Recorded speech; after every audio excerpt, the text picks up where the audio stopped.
He is Seth Greenberg. He's been very busy last night and today. ESPN college basketball analyst, former college basketball head coach. Seth, thanks for carving out some time for us. Was there a clear number one prospect, in your opinion, last night? Not really. I mean, you could build a case for any four of those guys. I like Darren Peterson through all the drama and everything that's gone on with him in terms of a pure basketball player, an athlete who's shot ready, skills, offensively, defensively, makes the game easier for others. Darren Peterson was the best basketball player in the draft. But you have to evaluate all the other things that surrounded him during the course of the season. And that's why DiBonzo, who you cannot go wrong, because, you know, the guy is built like a Greek god. He plays hard as could be. He loves the game. He's got a maturity about him. So, no, there were no wrong answers in the first four picks. I don't know about you, but I felt bad for Cameron Boozer, who leads Duke in points, rebounds, assists, and it felt like he was slotted as, yeah, you know, he can be a solid player. Like, there's no real highlights with him, but it felt like and I was coming up with a new measuring stick, adjectives per draft prospect, he's going to be on the lower end of that because it just didn't feel like he had that upside and highlight reel that you would expect for somebody who claims to be the number one player in the country. I 100% agree with that. I thought he was the most underevaluated and appreciated player in the draft. He's going to get 19 to 20 and 10 basically for his whole career in the NBA. He is another guy, high basketball IQ, great feel, that big body of his. He can pick a pop and shoot threes. He can pass it. Laterally, defensively, he's much better than anyone realizes. Everyone tried to pick out, that he doesn't have great lift. The guy's 6'8" with a 7'1" wingspan, but I thought he was the most properly analyzed and evaluated player in the draft and the most NBA ready in terms of dealing with being an NBA player and dealing with everything that surrounds that because of his maturity. And let's face it, to me, it's how he was raised. And not just Carlos, but his mom as well.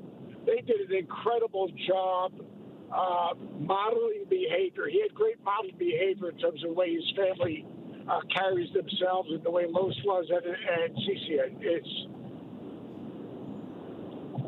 I don't know how many times we've seen a team draft somebody because it's specifically for another player that they're going to be facing. Like OKC with Mara, it felt like we're taking you because we're going to be facing them, and that's our main competition to get back to the NBA Finals. Yeah, and also it's an insurance policy with Harstein, because they've got to sign him right now. So, I mean, like, it's an insurance policy, and yeah, how do you guard one alien? You go get another alien.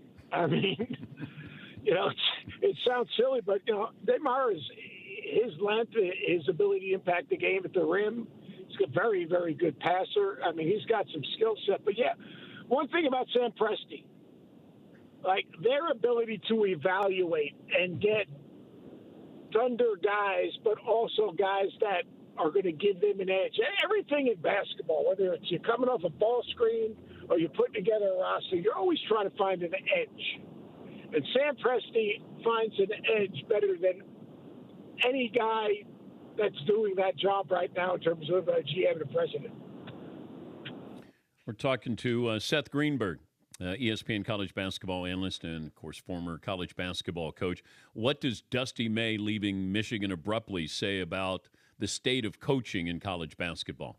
The business of college basketball is what I call it. Look, I mean, Dusty May just won a national championship.